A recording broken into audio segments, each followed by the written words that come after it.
Welcome to our Defense Briefing Show. Today we're diving into some inspiring community stories and exciting national updates. First up, Springfield Partners for Community Action is celebrating an incredible 60 years of service. Despite facing federal funding hurdles and staffing shortages, this organization continues to make a difference, helping over 700 households last year with essential services like housing aid and diaper assistance. Their dedication to compassion and community engagement truly keeps the spirit alive. Next, we have some big news from Nebraska. The governor has appointed Kearney Police Chief Bryan Waugh as the new superintendent of the Nebraska State Patrol.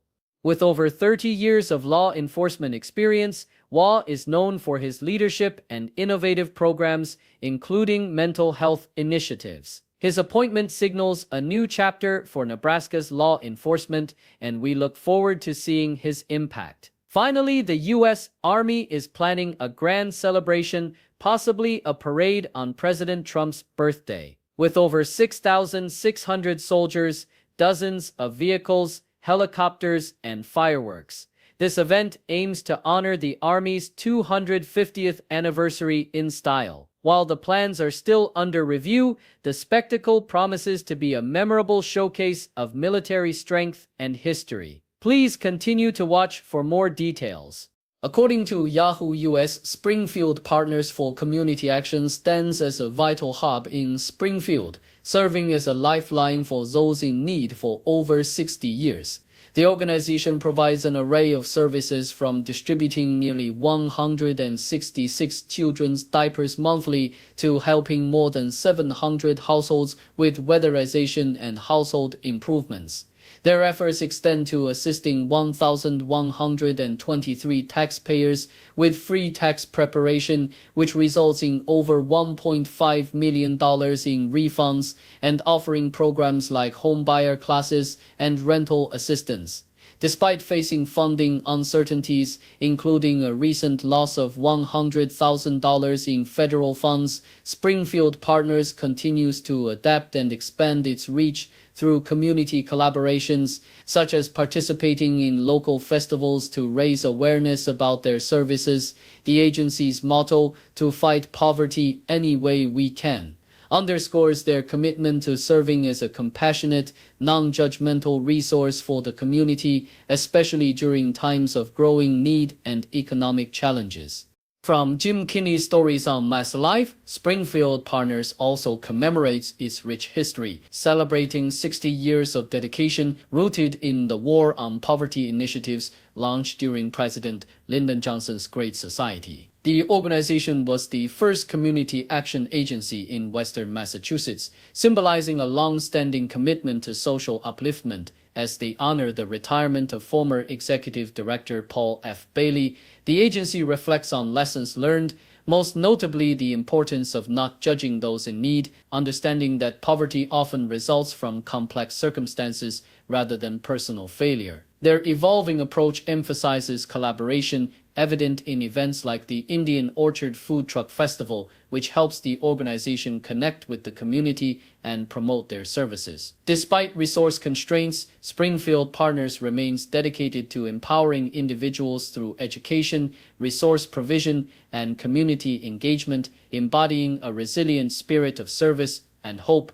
In the realm of national military planning, Yahoo US reports on the potential for a large-scale parade celebrating the Army's 250th anniversary, possibly coinciding with President Trump's 79th birthday in June. The detailed plans, still under review, include over 6,600 soldiers, dozens of vehicles, helicopters, and civilian participants, aiming to showcase the Army's history and strengths. This envisioned parade, which could cost tens of millions of dollars, would feature a variety of military displays, bands, parachute jumps, and fireworks, transforming the National Mall into a grand spectacle. However, logistical concerns such as infrastructure damage and security remain unresolved, echoing past debates about the feasibility and cost of such patriotic displays.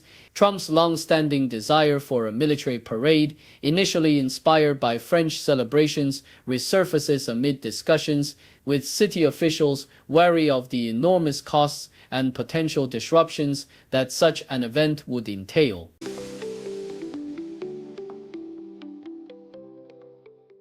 According to CBC, law enforcement has made significant strides in dismantling the heinous child exploitation network known as 764.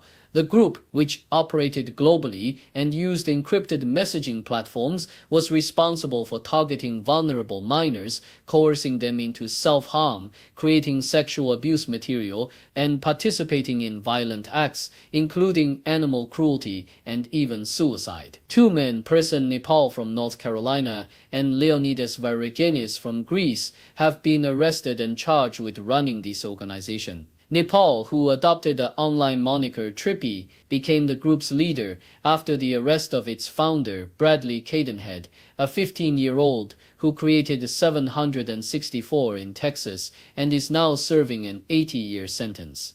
These arrests are considered a major breakthrough, especially since the group's core members, including Nepal and Varigenis, allegedly instructed new recruits on how to groom victims, often targeting emotionally vulnerable e-girls and sharing disturbing content stored in lore books that served as currency within the group. The investigation has uncovered tragic stories, including a Canadian girl who took her own life after being exploited by 764 members, highlighting the group's devastating impact. Authorities emphasize that these arrests are just the beginning in a broader effort to combat the group's violent and predatory activities, which have been linked to real-world violence, such as school shootings and stabbings worldwide.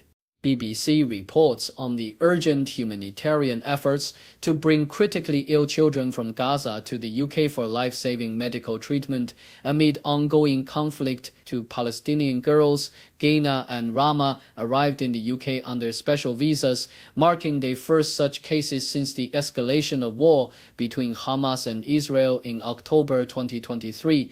Both children suffer from pre-existing conditions that Gaza's battered healthcare system cannot adequately treat, Gaina with fluid pressure threatening her eyesight, and Rama with a lifelong bowel disorder. Their families expressed profound relief and hope, with Gaina's mother emphasizing the destruction of Gaza's hospitals, which has left many children with no access to necessary care.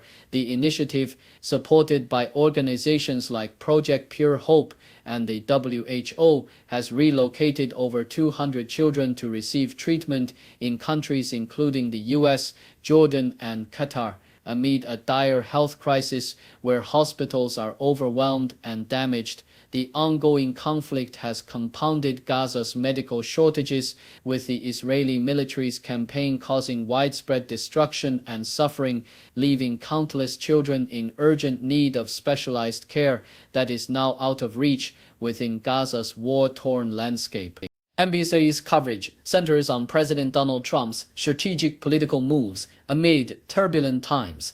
Trump deliberately delayed removing Mike Waltz from his role as National Security Advisor, instead waiting until the fallout from the Signalgate scandal subsided before nominating him as ambassador to the UN. This calculated timing served to divert media attention from economic struggles, including sluggish growth and rising tariffs that threatened to dampen the American economy. The decision underscores Trump's preference for distraction and control, especially as he faces mounting challenges on multiple fronts. Concurrently, the administration's aggressive deportation policies continue to break norms and laws, prioritizing speed over due process, sending flights to Central America while court rulings challenge their authority. These rapid deportations, often executed without proper legal procedures or communication with families, exemplify Trump's relentless focus on swift enforcement, even as critics argue it exacerbates human suffering and undermines legal standards. Overall, the coverage paints a picture of a presidency maneuvering through controversy and crisis, leveraging strategic timing and aggressive policies to maintain influence and pursue its agenda amid a complex political landscape.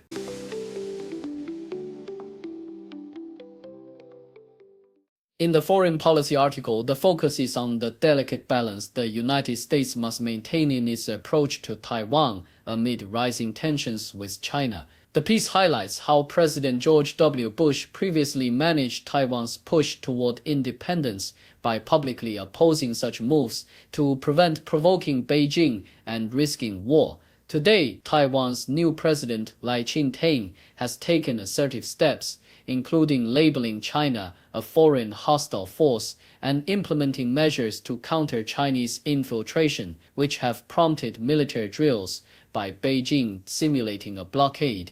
While the U.S. has condemned China's military escalations, it has largely overlooked Lai's political provocations, which threaten to escalate tensions further. The article argues that the U.S. should restrain Lai's ambitions, emphasizing the importance of clear communication that discourages Taiwan from inching toward de facto independence, and suggests high-level diplomacy, such as reaffirming the One China policy and mutual assurances to prevent a potential conflict. It advocates for a strategic stance that balances supporting Taiwan's defenses without encouraging actions that could provoke China, warning that failure to do so might lead to a catastrophic war.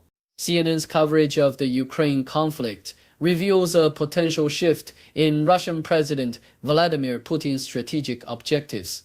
New intelligence indicates that Putin may have moved from a long-term plan of seizing all of Ukraine to focusing on consolidating control over territories already seized and stabilizing Russia's struggling economy. This evolution suggests that Putin might now be more receptive to short-term peace negotiations, especially under pressure from the Biden administration's sanctions and economic measures, which aim to weaken Russia. Despite this, skepticism remains about Putin's sincerity, with many officials doubting he genuinely intends to end the war, fearing instead that he may seek a tactical pause to regroup and pursue maximalist goals later. The article discusses the complexities of negotiations, including the U.S. and Ukraine's efforts to secure guarantees that would deter future Russian aggression, and highlights concerns that Putin's long-term ambitions include reclaiming territories he considers vital to Russian identity. The ongoing uncertainty underscores the fragile nature of peace prospects and the strategic calculations at play, with some analysts warning that Putin's true aim remains territorial expansion, despite superficial signs of willingness to negotiate. The BBC reports on significant legal ruling that limits the Trump administration's use of the Alien Enemies Act to deport Venezuelan migrants. A federal judge, Fernando Rodriguez, declared that the wartime law enacted in 1798 was improperly invoked by Trump to justify deportations of alleged gang members without due process. The law was originally designed for times of war or invasion, and the judge emphasized that it only applies when the U.S. faces an armed organized attack, which was not the case here. Trump had used this law to deport Venezuelans to El Salvador, claiming they were part of the Tren de Aragua gang and conducting irregular warfare, but the court found no legal basis for such actions. This ruling marks the first time a federal court has deemed the use of the act unlawful, warning against granting the executive branch unchecked authority to interpret statutes. The decision underscores the importance of judicial oversight in safeguarding legal boundaries, especially when wartime powers are invoked in non-war contexts, emphasizing that the courts remain a vital check on executive overreach.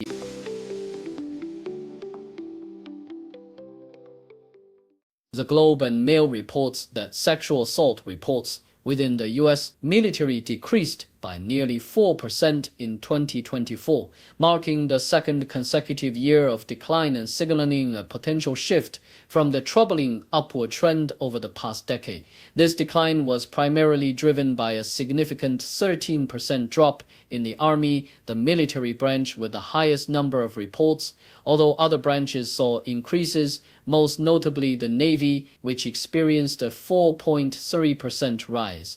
Despite the positive trend, officials emphasize that the number of assaults remains unacceptably high and that many victims still choose not to report. The Pentagon's efforts to combat sexual misconduct include increased funding for prevention programs and hiring initiatives, although recent budget cuts and personnel reductions have hampered progress. New procedures have also been implemented to improve prosecution processes, with independent lawyers now handling cases to enhance fairness. Additionally, while the number of harassment complaints slightly increased, conviction rates in court-martial cases remained high, with nearly three-quarters resulting in convictions, reflecting ongoing efforts to hold perpetrators accountable. Overall, the department remains cautiously optimistic, recognizing that more work is needed to foster a safer environment for service members,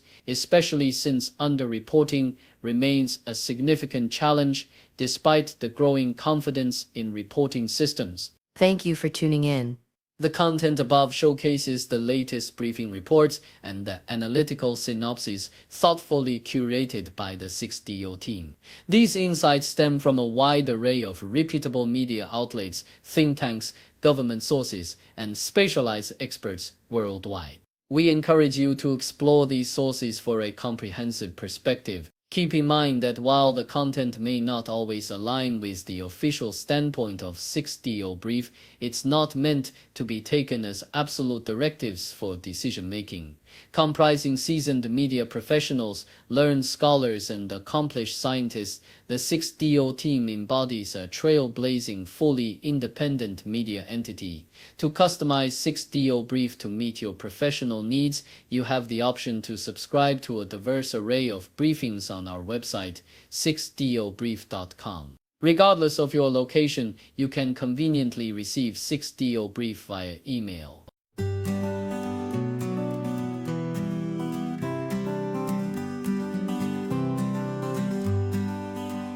Got a question in your mind, we'll find the answer, we'll be kind.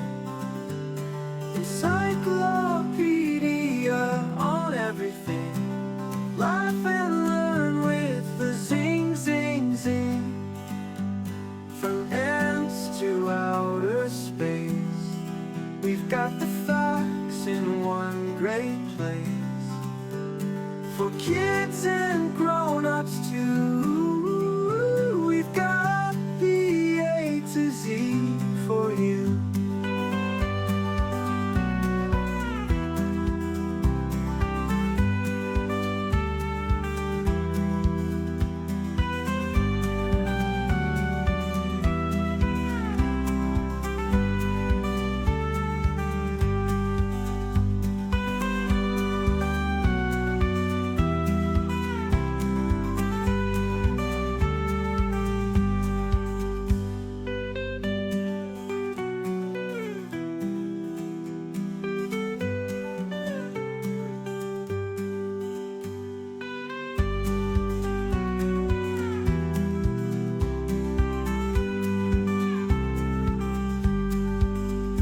Got a question in your mind, we'll find the answer, we'll be kind. Encyclopedia on everything, laugh and learn with the zing, zing, zing. From ants to outer space, we've got the facts in one great place. For kids and grown